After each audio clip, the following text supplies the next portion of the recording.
Can you really run an Amazon private label business in just 15 minutes a day? What about your customer support? What about your PPC ad campaigns? Keep watching to find out if it's really possible.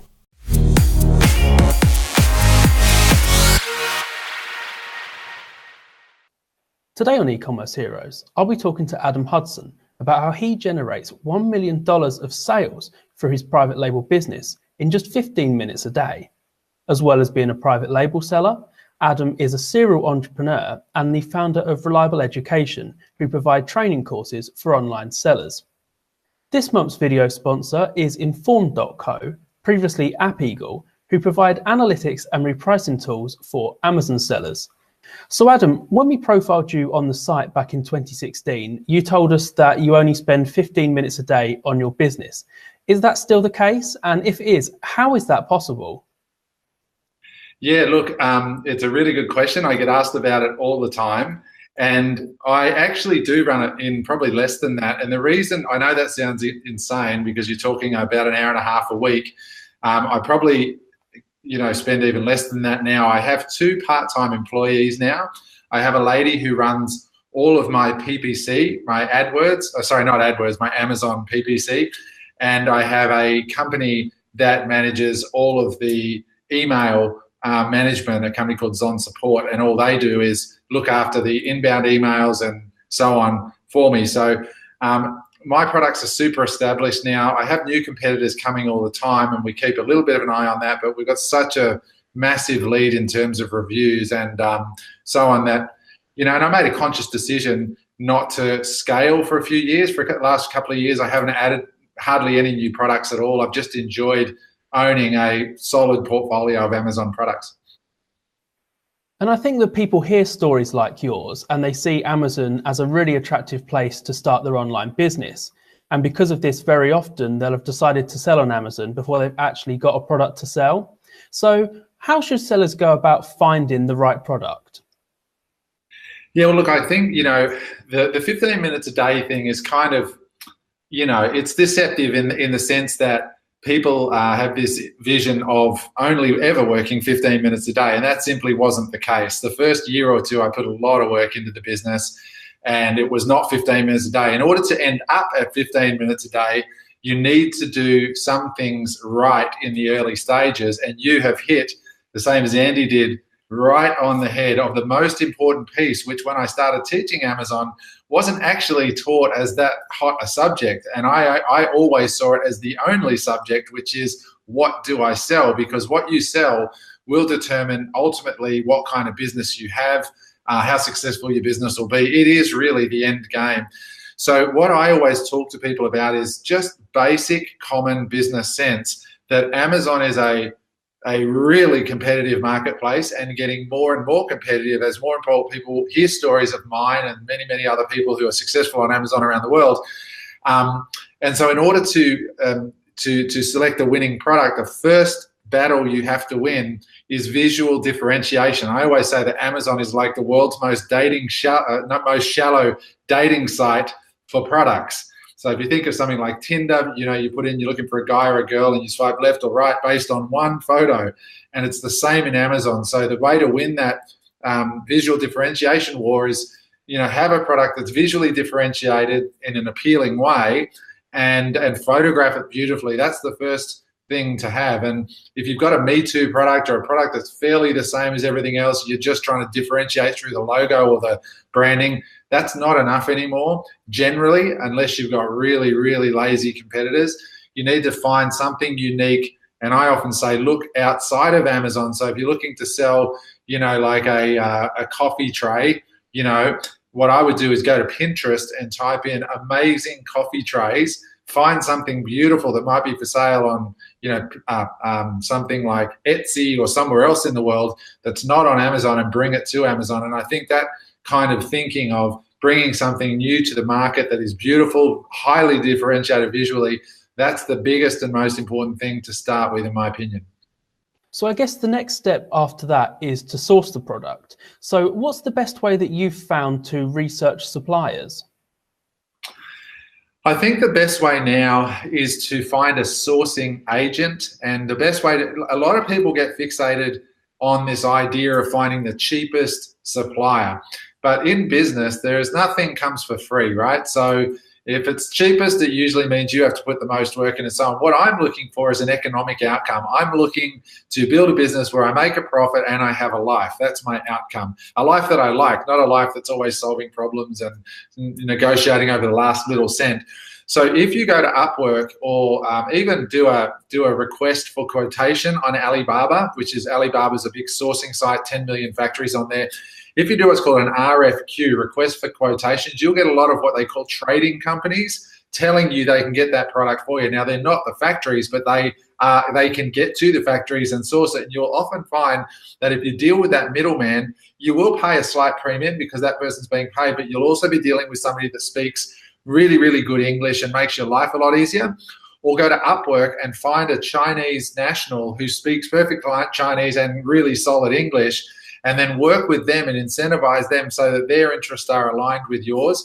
And by having somebody in China, you can get samples shipped directly to them from the factories. It positions you differently because you say, well, look, send it to our employee in China. They can send it overnight for a few dollars, and then your Chinese sourcing agent can sort out the good ones from the bad ones. Instead of paying $150 for every sample coming out to wherever you live in the world, you can get a lot more samples for just a few dollars and have somebody there to sort it out with you over Skype, how we're being interviewing now.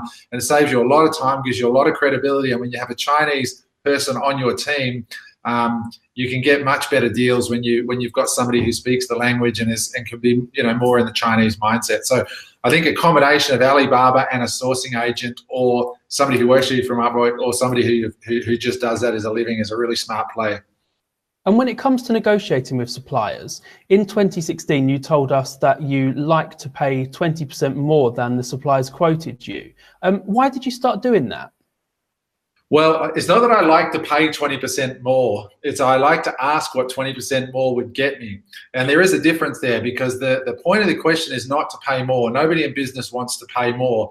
But what you want to know, you have to acknowledge that, let's say you're going to sell coffee trays that are made of bamboo. You don't know anything about bamboo coffee trays when you start. And there is a lot of things that can go wrong with even the most simple of products. One of the early products I got was a chopping board, a bamboo chopping board that split because of weather issues when it shipped from a hot China to a cold New York. So what I always ask was, the reason I asked that, what would I get if I paid 20% more, is I want to find out what are the aspects of that particular item that can be upgraded and made better or cheapened, in quotes. And you'll find out those qualitative variables by asking that price question, because quite often they're going to come in with an aggressive price to try win your business.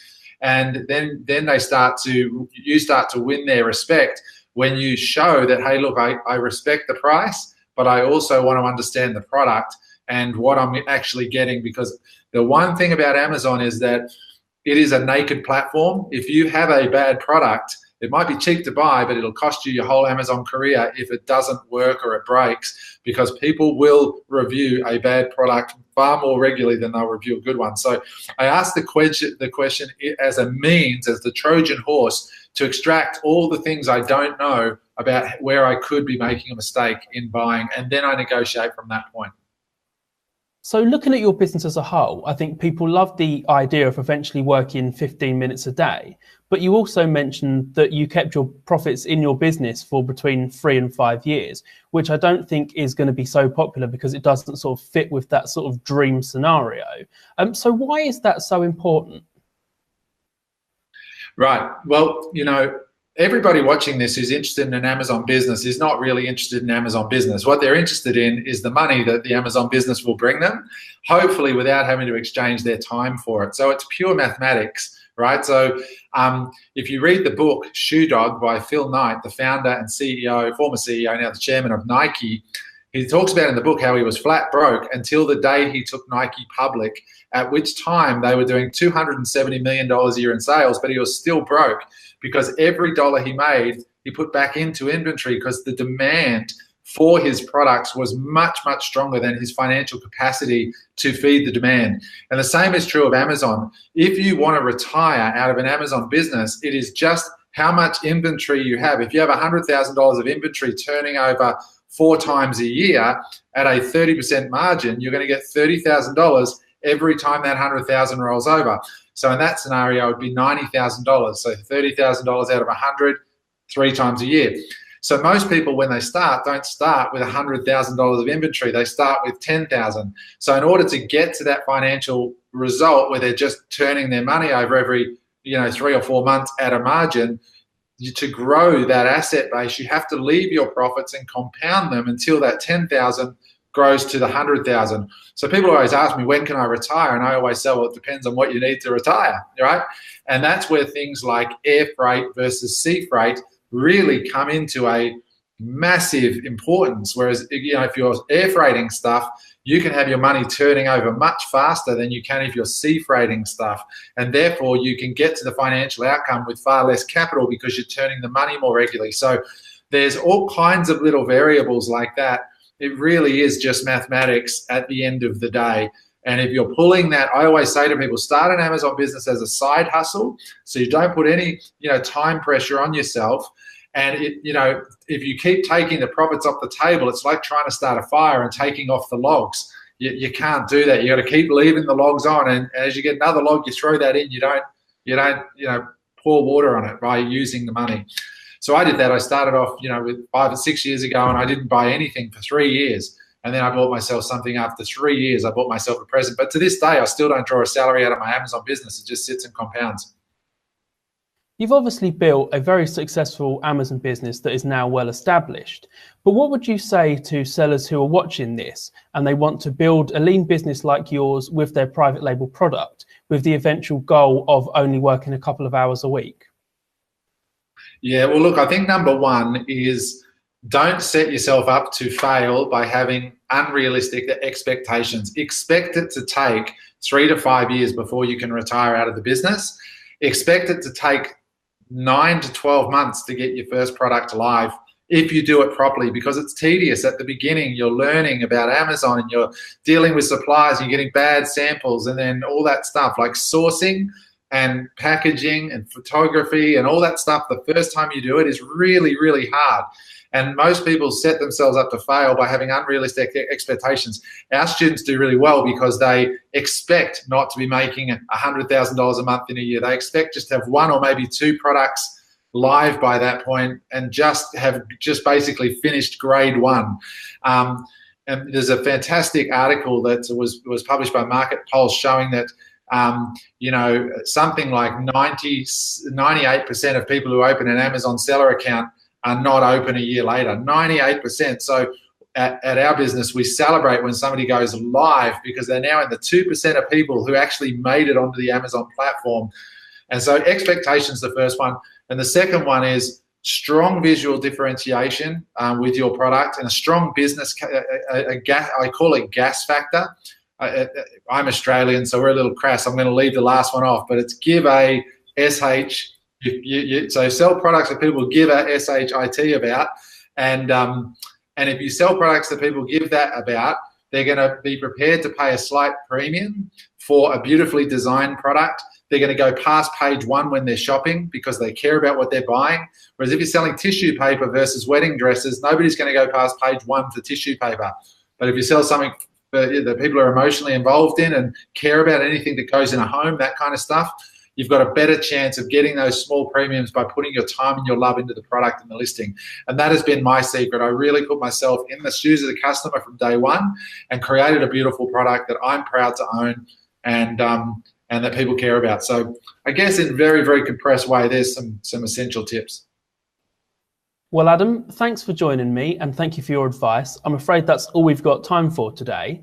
I'd like to say a big thank you to this month's video sponsor, Inform.co, previously App Eagle, who provide analytics and repricing tools for Amazon sellers.